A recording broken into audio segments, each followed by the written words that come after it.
Bonjour chers téléspectateurs, c'est avec un réel plaisir que je me tiens encore une fois de plus pour aborder, continuer avec la question que nous avons soulevée la fois passée au sujet du mariage et de la fornication au regard de la Bible.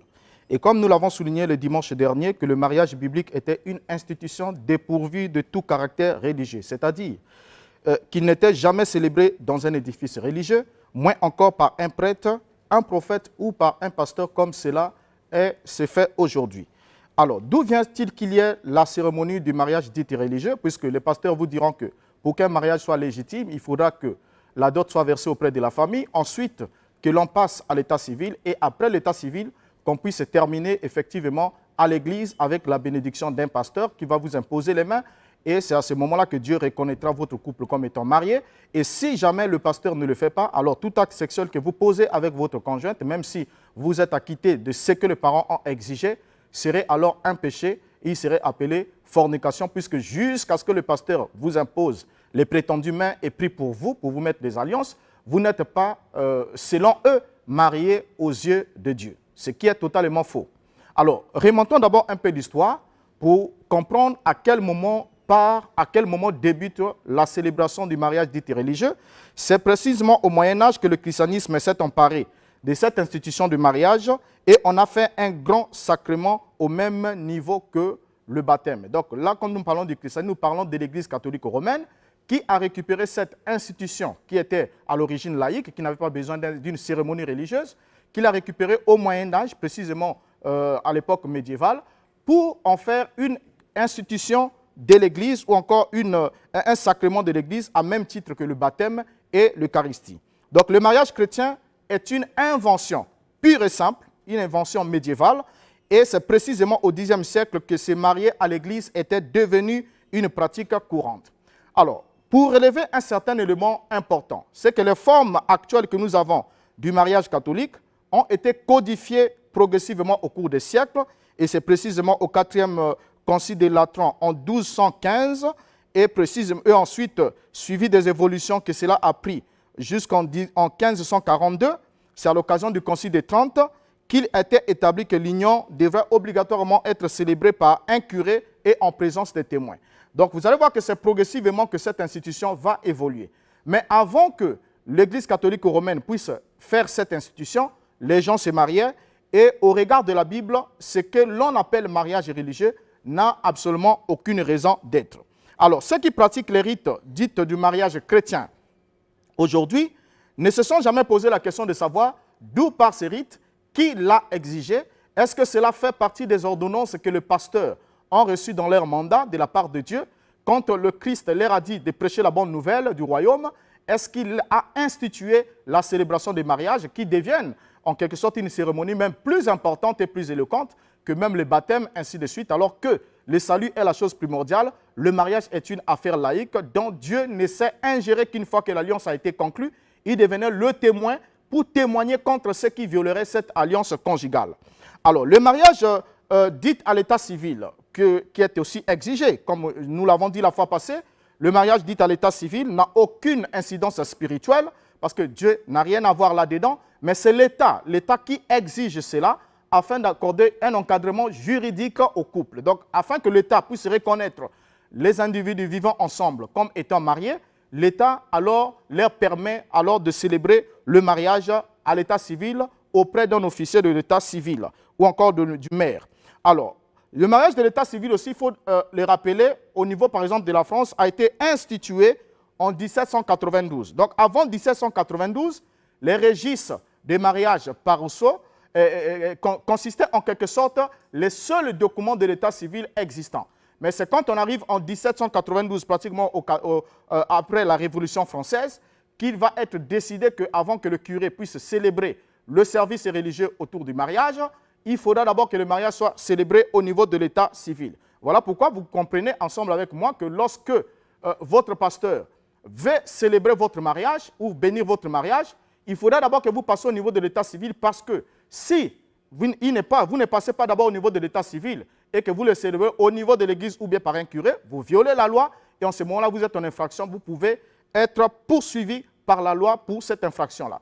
Donc, c'est à partir de ce moment-là que l'on va avoir cette séquence-là qui va s'ajouter. Maintenant, avant que l'Occident vienne, par exemple, au niveau de l'Afrique, historiquement parlé, le paiement du prix de la dot, donc le mariage chez nous en Afrique, se résumait au paiement du prix de la dot, de la mariée, ce qui servait à valider le mariage par le parent, et cela était courant dans la plupart des sociétés africaines et pareillement au niveau de la Bible. Et c'était la même chose pratiquement avec la Bible, le versement de la dot, le consentement des parents qui étaient satisfaits des exigences accomplies par le gendre, leur donnait le droit d'offrir leur fille en mariage. Et cela s'arrêtait totalement là. Alors, au niveau de la Bible, on ne voit pas Dieu s'interposer ou donner une instruction sur la manière de célébrer un mariage. Il y avait des prêtres depuis le temps de la Bible, il y avait les temples, il y avait les synagogues, il y avait les apôtres, il y avait les pasteurs, les prophètes et tout, mais jamais un seul verset de la Bible n'a donné une instruction sur la manière de célébrer un mariage ou bien de lier un couple, parce que cela ne se faisait qu'en famille et cela n'avait pas besoin d'une cérémonie religieuse. Alors, il y a un passage qui a été sérieusement torpillé par les pasteurs, et c'est pratiquement le passage d'Hébreux chapitre 13, verset 4, ce passage derrière lequel ceux qui ont mal compris les Écritures se cachent pour vouloir légitimer cette affaire, je vous le dirai clairement, commerciale, parce que le mariage fait partie, la célébration du mariage à l'église fait partie de l'une des activités lucratives dans lesquelles le pasteur s'éjuste. Donc, chaque samedi, si chaque samedi un pasteur a un mariage à célébrer chaque samedi, je vous en prie, je vous dis en tout cas, il y a même d'autres qui vont très loin. J'ai trouvé des pasteurs qui vous disent, écoutez, pour épouser une fille de mon assemblée, il faudra verser la dot et le vrai père, c'est moi, le père spirituel, parce que même si vous donnez au père naturel, si moi, je n'accepte pas, elle ne sera jamais votre épouse. Et alors, les gens sont torturés de toutes les manières. C'est comme s'ils ont une autorité quelque part de légitimer une union, alors que devant Dieu, Dieu ne leur a pas dit de le faire.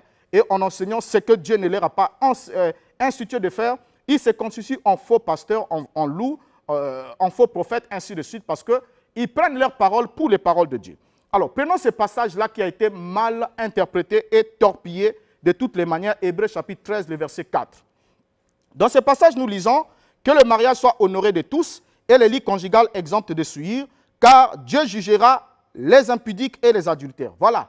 Donc, c'est dans ce passage-là que les pasteurs se sont réfugiés pour dire, lorsque la Bible exige ici, l'exhortation faite aux Hébreux ici, comme quoi le mariage doit être honoré de tous, est selon eux une obligation. Tous signifie il faut aller auprès de la famille, ensuite aller au niveau de l'état civil et ensuite terminer au niveau de l'église pour que le mariage soit en quelque sorte honoré de tous. Mais et pourtant, lorsque les gens parlent de l'État, et lorsqu'ils parlent de l'État par exemple, ils oublient que l'église aussi est une institution qui fait partie de l'État, parce que l'église n'est pas en dehors de l'État, et l'État c'est l'autorité qui est même au-dessus à ce niveau. Alors, ce verset d'exhortation aux Hébreux était écrit au 1er siècle de notre ère. Et à l'époque où il y avait les temples, il y avait les prêtres, il y avait tous ces gens-là, mais jamais il était question d'une cérémonie religieuse officiée par un prêtre ou par un pasteur.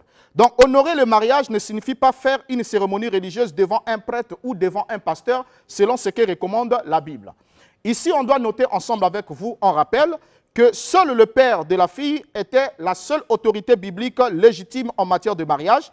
Il peut donner sa fille en mariage à un homme sans cérémonie de mariage, tout comme il peut exiger qu'il y ait une cérémonie de mariage avant de céder la tutelle de sa fille à son gendre. Vous prenez l'exemple de Laban, père de Rachel et Léa, qui avait accordé Léa à Jacob après qu'il ait travaillé pendant 7 ans. Et une semaine après, il lui a accordé Rachel et Jacob est allé avec Rachel sans avoir même commencé à entamer la première année du travail qu'il devait constituer comme étant la dot. Donc, seul le père de la fille est le garant de la gestion de la sexualité de sa fille.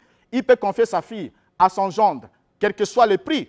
Et vous allez comprendre aussi ensemble avec moi, en convenir aussi, que le mariage, même depuis le temps le plus ancien, était une institution la plus facile. Donc, il suffisait pour le père de comprendre, par exemple, que son fils était devenu très âgé et apte déjà à fonder son foyer. Le père pouvait s'entendre avec un autre père et les deux pouvaient s'accorder pour que leurs enfants soient mis ensemble.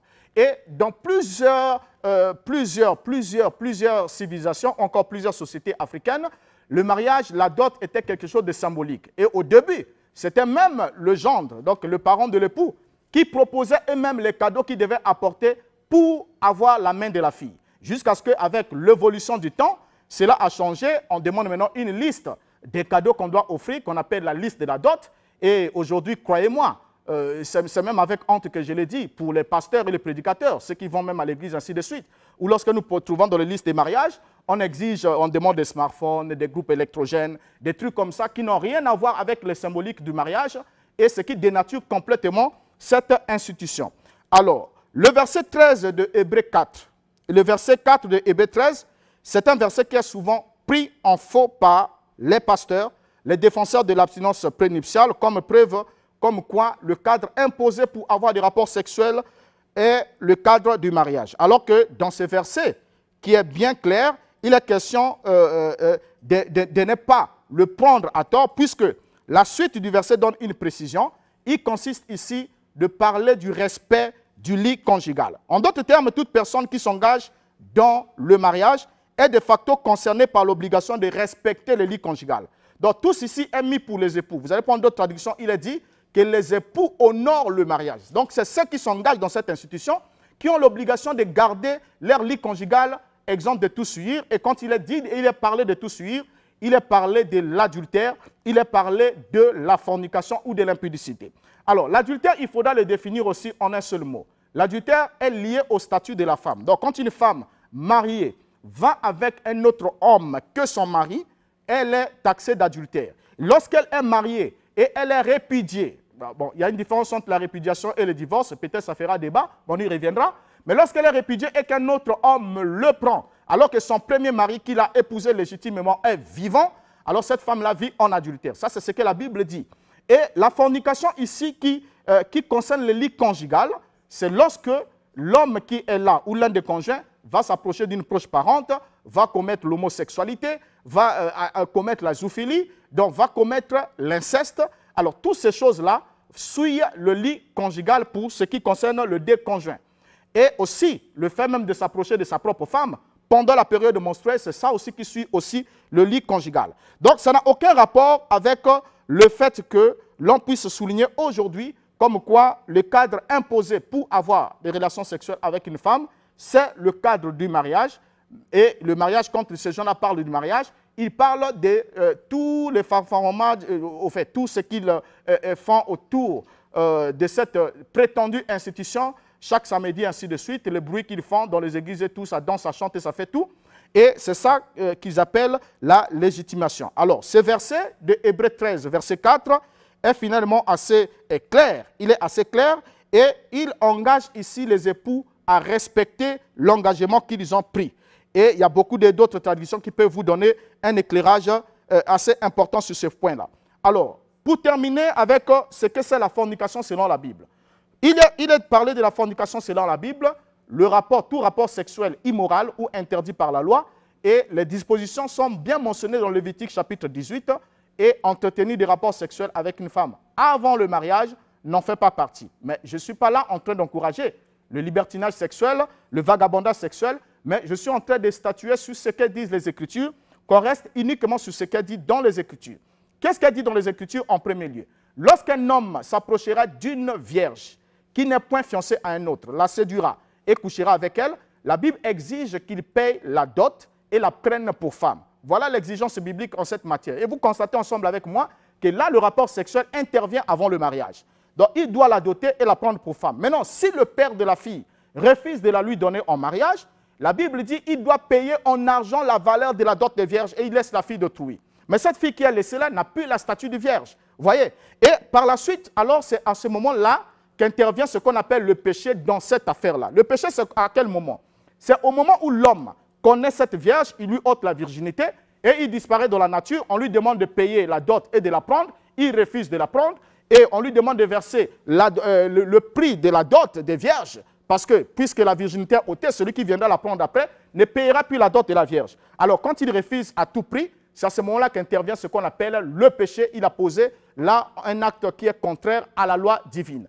Alors donc, ce que l'on donne aujourd'hui, comme quoi les rapports sexuels, il faut s'abstenir complètement jusqu'au mariage. C'est un idéal, c'est très bien un idéal, mais il faudra aussi que le pasteur prenne le temps d'enseigner les adeptes à rabaisser aussi le prix de la dot, à ramener le mariage dans sa vraie valeur, parce que vous n'allez pas exiger à un homme, par exemple, dont la vie sexuelle est active à partir de 16 ans jusqu'à 70 ans, vous lui demandez qu'il doit attendre de faire tout ce que vous dites là avant de s'approcher d'une femme, alors que pour avoir suffisamment d'argent, ce n'est pas avant 25 ans ou avant 30 ans ou 45 ans pour certains.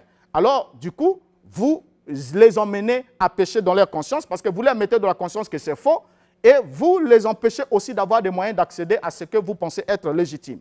Donc voilà ce qu'on avait à dire à ce sujet-là, comprendre que légitimer la vie sexuelle d'une fille dépend uniquement de ses parents. Donc le père est libre de donner sa fille à un homme avec une seule noix de cola, pour une seule noix de cola. Cette fille est sa femme, ils sont mariés. Il peut demander 50 000 francs, ils sont mariés. Il peut demander le montant qu'il veut demander. Dès que le père donne sa bénédiction pour sa fille est mariée et Dieu aussi au ciel approuve. Ça n'a pas besoin de l'approbation des pasteurs. Si un pasteur dit le contraire, il a un avis contraire, qu'il se tienne devant moi en face à face et nous en débattrons et nous démontrerons que cette affaire n'est pas une affaire biblique. Voilà ce qu'on avait à dire pour le mot de fin.